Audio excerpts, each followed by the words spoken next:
So mga bagay na maaari mong gawin sa isang lalaki upang palagi kanyang mamiss.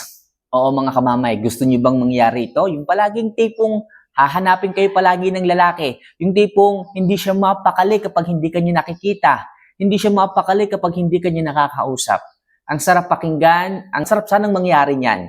Pero paano nga ba ito mangyayari na talagang mamimiss, hahanap-hanapin ka ng isang lalaki kung hindi mo talaga alam kung anong gagawin?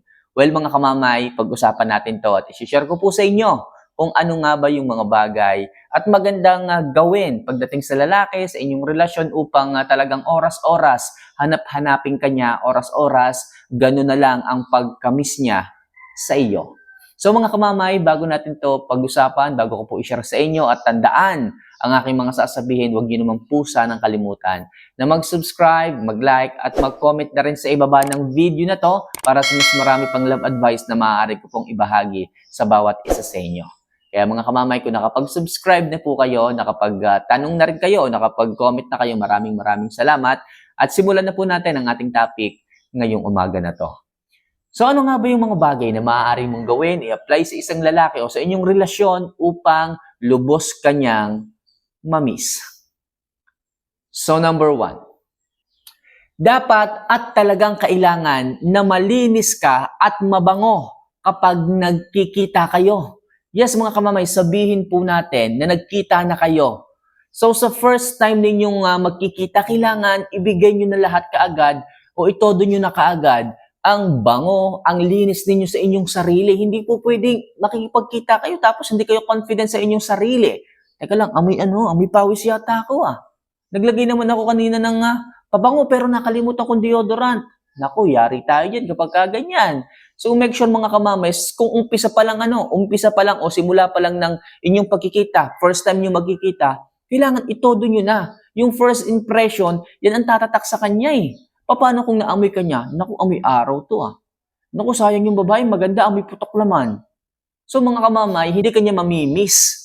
O kaya naman, maganda ka na, kaso ganun nga Hindi ka mabango, hindi ka malinis sa katawan, masisira. Okay, nandun na yung nandun na yung pagkaakit ng lalaki, ang ganda mo raw. Pag magkausap kayo, talagang gusto ko niyang makita ka agad kasi ang ganda mo. Kaso yun nga, nung nagkita kayo, halos umaagwat siya sa'yo. Halos ayaw niyang tumabi sa'yo. Bakit? Ang lakas ng kilikili power mo Mga kamamay, dapat malinis ka at mabango kapag nakikipagkita kayo. Kapag nakikipag-usap kayo, baka mamaya hindi kayo nagtututbrush. So sayang. Sayang yung pagkakataon. True love na sana pero umiiwas pa. Kaya mga kamamay, kung gusto mo na mamiss ka ng isang lalaki, hanapin ka ng lalaki, simulan natin yan sa magandang aura mo. Dapat mabango at malinis ka palagi kapag nagkikita kayo. Isa yung dahilan, okay, para mamiss ka niya. So maliwanag tayo mga kamamay So next, palagi mo siyang patawanin at pangitiin. Opo mga kamamay. Hindi sa lahat ng pagkakataon dapat lalaki ang gumagawa. Dapat bilang isang babae, kailangan nyo rin siyang pangitiin, patawanin. Hindi po pwedeng ikaw na lang palagi ang pinangingiti. Hindi lahat ng oras ikaw palagi yung may problema. Paano ko hahanapin ng isang lalaki? Kasi ang goal natin mga kamamay is hanapin ka, mamiss ka ng isang lalaki. At dapat meron siyang dahilan para hanapin ka niya, para mamiss ka niya. Kailangan maisip niya, ma-realize niya na ang sarap pala niyang kasama. Tawa lang ako ng tawa, parang walang problema Kailan kaya ulit kami magkikita noon? Para naman sa ganoon, gumawa ulit kami ng maraming memories na magkasama. So kapag masaya siyang kausap ka, masaya siyang kasama ka, yun ang dahilan para hanapin ka niya, para mamiss ka niya. Pero kung kabaliktaran nito ang mangyayari, boring kang kasama. Tapos minsan na nga lang kayo magkita, nag-aaway pa kayo. Hindi pa kayo ngumingiti, hindi pa kayo tumatawa. So ano na lang mangyayari? Hindi ka niya talaga hahanapin kapag kaganyan mga kamamay. Kaya kung ako sa inyo bilang isang babae, ilabas niyo kung ano kayo. Huwag kayong mahiya. Kung kengkoy kayo, mas maganda nga mas gusto nga yun ng isang lalaki Ipakita niyo para sa ganun, hindi nagkakalayo ang loob ninyo. Yung inyong pagpipigil ng inyong sarili kasi baka makilala ka niya na ganito, na hindi ka maayos. Kasi kalimitan, alam niyo mga kamamay, doon sa panahon na inilalabas ninyo ang inyong sarili, hindi kayo nahihiya sa isang lalaki, doon kayo mas pinipili ng isang lalaki. Kaya mga kamamay, palagi niyong pangitiin, palagi niyong patawanin, Kung kailangan yung mag-joke kayo. Kung kailangan yung magkwento ng sarili yung mga karanasan na nakakatawa, magkwento kayo. Sayang yung panahon. Kailan nyo yan gagawin? Kapag magkahiwalay na naman kayo? Hindi nyo ma-feel yung isa't isa kapag magkahiwalay. Kailangan kapag magkasama kayo, ipakita mo na kaya mo siyang pangitiin, patawanin, walang sandaling malulungkot siya pagkasama ka. At isiyang paraan mga kamamay na magbibigay ng trademark sa isang lalaki para hanapin kang muli, para mamiss kanyang muli. Okay? So maliwanag tayo mga kamamay. So next, palagi kang mag-ayos, magpaganda. Opo mga kamamay, bilang isang babae, dapat hindi ko na sinasabi to dapat matik na to, dapat automatic nyo na po itong ginagawa. Mag-ayos, magpaganda, mag-self-improve. Bilang isang babae, kailangan makita yan sa inyo ng isang lalaki. Kapag ang isang lalaki ay talagang nabibighani sa iyo, araw-araw, kasi hindi ka tumitigil ng pag-aayos, kasi hindi ka tumitigil na i-improve ang sarili mo, diyan kanya mas hahanapin, diyan kanya lubos na mamimiss talaga. Okay, kapag nakikita kanya na, aba, babaeng ito talagang paganda ng paganda, paseksi ng paseksi, pakinis na ng pakinis. Pero kung ikaw naman yung babaeng sa palala, sa papangit, naku, mababawasan ang interes, ang attraction sa iyo ng isang lalaki kapag kaganyan. At napakalayo ka na niyang mamiss. At napakalayo ka na niyang hanapin kapag kaganyan. Sabihin natin na nung first time yung magkita, talagang ang bango mo. Pero bakit nung nagkita ulit kayo, na-disappoint siya Bakit ganito itong babae na to? Dati naman ang ganda nito, ang bango nito Bakit napabayaan yung sarili? Bakit parang pumangit? Bakit parang umitim? Bakit parang sabog-sabog palagi ang buhok? Ano ba yan? So kapag ka na-disappoint, na-turn off sa inyo ang isang lalaki, malamang sa malamang, hindi ka na niyan hahanapin pa. Mas maganda mga kamamay, mag-self-improve araw-araw kahit pa konti-konti. Hindi ko naman sinabi na bonggahan nyo Hindi ko naman sinabi na magparitoke kayo Ang sa akin lang, alagaan nyo ang sarili ninyo. Alagaan nyo ang inyong itsura, ang inyong ganda. Ang mahalaga, presentable nyo ipapakita ang inyong ganda sa isang lalaki. Okay? Kung hindi man kayo palaging nakikita, kahit man lang sa araw ng pagkikita ninyo, mag-ayos kayo. Okay? Minsan lang naman kayo magkita tapos pababayaan nyo pa. Kaya please mga kamamay, yung walang sawang pag-aayos, pagpapaganda, pag-self-improve sa araw-araw, napakalaking pong factor niyan. Napakalaking factor niyan para hanapin ka ng isang lalaki at mamiss. Kaya tandaan nyo mga kamamay, yung pag-self-improve ninyo, hindi maaaring mawala sa ating mga tips palagi dito. Okay? So next, hindi ka dapat needy pagdating sa oras niya. Mga girls, pigilan niyo po ito. Oo mga kamamay, hindi na kayo madalas nakikita. Oo mga kamamay, hindi ka na madalas tinatawagan.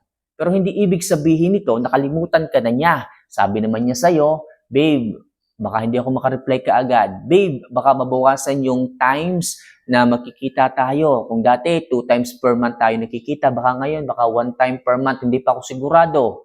So kapag kaganyan, huwag kang magiging needy. Baka mamaya, nung sinabing ganun, bakit naman ganun, babe? Hindi ko kaya. Tapos, araw-araw kang nagchat-chat na nangungulit. Babe, kailan ba tayo magkikita? Kailan ba tayo lalabas? Kailan ba tayo mag-ESM? Kailan ba tayo manonood ulit ng sine? Ang tagal na. 1 linggo nang huli tayong nanood ng sine.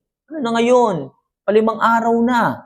Mga kamamay, kapag naging needy ka sa oras ng isang lalaki, malamang sa malamang, sa halip na mamiss ka niya, hindi mangyayari yon. Baka yung mga tawag na na binibigay mo sa kanya, yung mga missed call mo sa kanya o yung mga text, hindi niya na-replyan. Bakit? Kasi alam niya na ang mangyayari. Kasi alam niya na ang sasabihin mo. Kukulitin mo lang siya, tatanungin mo ulit siya, alam mo namang busy yung tao, nagsabi naman siya sa iyo.